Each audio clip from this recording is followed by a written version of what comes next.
Eu começo aqui justificando a ausência do nosso convidado. A entrevista, a gente já vem tentando agendar essa entrevista tem pelo menos uma semana. Nós tínhamos agendado para terça-feira e ele disse que teria um compromisso, que não poderia vir. Nós novamente agendamos a entrevista para hoje. Ontem à noite, inclusive, eu me encontrei com ele, nós confirmamos a entrevista, mas hoje, um pouco antes aqui das 11 horas, eu recebo uma ligação do gabinete do vereador Júnior Seranto, do PSD, de que ele não poderia comparecer à entrevista já agendada, previamente agendada e reforçada, que estaria acontecendo. Então, em respeito a você, meu ouvinte, eu estou aqui justificando. O gabinete do vereador Júnior Seranto me ligou há pouco antes aqui a gente entrar no ar às 11 horas, para me dizer que o vereador teria marcado uma reunião com a bancada de situação para discutir a questão da presidência da Câmara agora às 11h30 e que, portanto, não poderia participar da entrevista já agendada e confirmada várias vezes aqui no Bianca News. Bom, eu entrei em contato com o vereador, muito embora não falei com ele por telefone, mas mandei um WhatsApp, então dizendo que se houve a necessidade de marcar uma reunião no mesmo momento da entrevista, que nós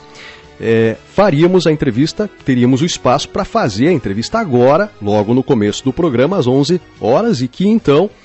fazendo a entrevista, em 15, 20 minutos a gente conseguiria, e que ele poderia então ir para a Câmara de Vereadores para participar da reunião que foi marcada no mesmo horário da entrevista aqui do Bianca News. O vereador me disse pelo WhatsApp que não, que a reunião é agora, às 11 horas, e que ele estaria indo para a reunião. Eu, claro, agradeci prontamente a atenção que o vereador tem tido conosco aqui. O vereador Júnior Seranto, do PSD, que é candidato governista, né, da base do prefeito Celso Pozzobon à presidência da Câmara de Vereadores, ele deve compor como candidato à presidência o grupo de situação. Aliás, a informação que tenho, e nós conversamos com o vereador Matheus Barreto na semana passada, você ouviu aqui, inclusive a entrevista também está lá na internet, é de que, neste momento, os candidatos seriam o Matheus Barreto, do PPS,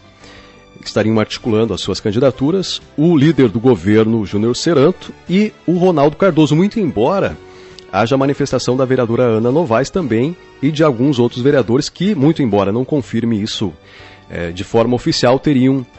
interesse em encabeçar uma chapa para compor a nova mesa diretora da Câmara de Vereadores. Eu até não sabia que a reunião teria sido marcada, se a gente tivesse conseguido, porque a ideia era também conversar com a presidente da Câmara, inclusive ela me ligou, a gente conversou hoje eu conversei com a Cris, e a Cris me disse, olha, será que a gente consegue, porque ontem aconteceu uma prestação de contas lá na Câmara de Vereadores, eu até disse para a presidente, olha, presidente, eu estou com entrevista marcada aqui para a assessora da presidente já agendada, né? Então não tenho como fazer. Se eu soubesse que o vereador Júnior Seranto não viria, nós teríamos então agendado com a presidente da Câmara no lugar para ouvirmos, né? Porque há a prestação de contas aí. O vereador Júnior Seranto, que é político de primeiro mandato, é o vereador mais jovem da casa, da Câmara de Vereadores, alguns meses, se não me falha a memória, mais novo que o Davidson Bittencourt, é de uma família tradicional política de Umuarama, o seu avô Alexandre Seranto foi prefeito de Umuarama, aliás, reconhecidíssimo pelo belo e extraordinário trabalho que fez pela cidade. É uma das figuras mais encantadoras, inclusive, quem teve a honra de conhecê-lo, fala muito bem, não só das obras, mas como político, da atenção que ele tinha com as pessoas e com os seus eleitores. O Júnior Seranto também é sobrinho do ex-deputado estadual e que até então estava no governo do estado, Nelson Garcia, outro político de extrema qualidade, também muito atencioso. E é um dos que se coloca aí para disputar a presidência da casa. Aliás, o vereador que votou fechado com o governo em vários projetos que foram pautados pelo executivo, foram levados pelo executivo à Câmara de Vereadores, alguns projetos inclusive bastante complicados, né, porque previam retirada de direitos de trabalhadores, né? Houve aquela situação do projeto dos professores, em que se retirava, que foi derrubado na Câmara de Vereadores, que se retirava direitos, mudava-se o plano de cargos e carreiras dos professores. Votou com o governo também naquele projeto que retirava direitos dos garis, em vetos de projetos que foram aprovados na Câmara de Vereadores, que foram enviados para o Poder Executivo sancionar e que o Poder Executivo vetou e que ao voltar para a Câmara de Vereadores, os vereadores que tinham aprovado mantiveram os vetos e votou com o prefeito, votou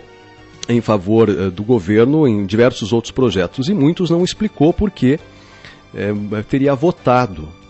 Então terá ele um grande trabalho no sentido de convencer os seus colegas da Câmara de Vereadores que ele, muito embora seja um vereador de situação, terá ou fará com que a Câmara de Vereadores tenha, assim como é o seu papel, como é o papel do Poder Legislativo, fiscalizar, balizar as ações do Executivo, um papel de independência. Terá um grande trabalho para convencer os seus colegas que, em sendo presidente da Casa, fará uma presidência independente, sem defesas políticas ou partidárias, pensando, claro, no bem-estar da comunidade, do povo e também dos seus pares, atendendo todo mundo e dialogando, que é o mais importante. A Câmara de Vereadores de Umuarama precisa abrir um diálogo, como tem feito, como a atual presidente Maria Ornelas tem feito, mas isso agora o próximo presidente precisa estender esse diálogo entre o Poder Legislativo e o governo municipal. Agora, ampliar esse diálogo não significa que a Câmara de Vereadores tenha que ser um cartório despachante da Prefeitura ou do Poder Executivo. Então é preciso abrir aí um canal de diálogo com os poderes independentes, fazendo com que ambos se conversem, se entendam. Eu tenho dito aqui, quem me acompanha sabe das nossas manifestações, porque a unanimidade ela é burra, e uma disputa para a composição da mesa diretora da presidência da Câmara, uma chapa de consenso não quer dizer que haja harmonia em todos os vereadores, muito menos que haja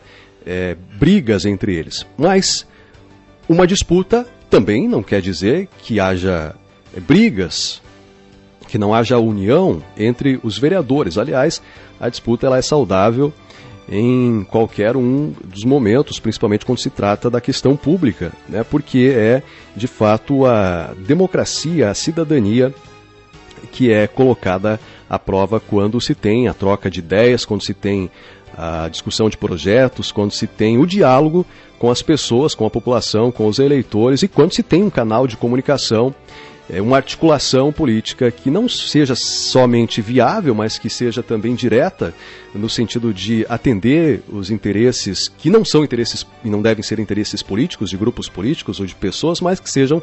os interesses da comunidade. Aliás, esta é a nova política. E os vereadores que lá estão, nossa qualificadíssima Câmara Municipal,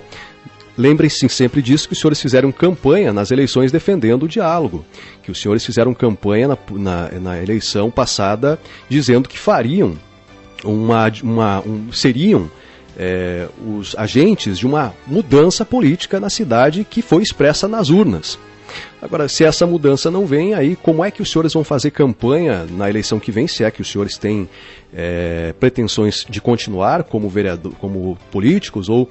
evoluir nas suas carreiras políticas, porque nós precisamos inclusive de novas lideranças no nosso estado do Paraná, e com a nossa Câmara extremamente qualificada, tenho certeza que dali sairão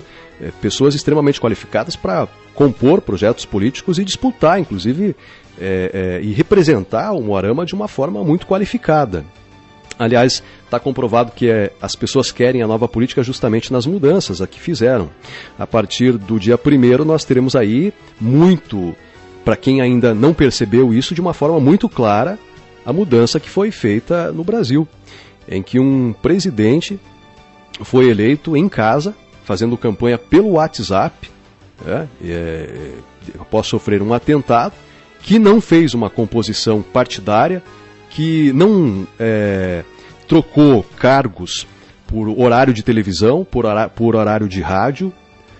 que não prometeu cargo para ninguém e que está compondo o seu governo não a partir do toma lá da cá. Está compondo o seu governo a partir do que das indicações técnicas dos melhores nomes para, de fato, fazer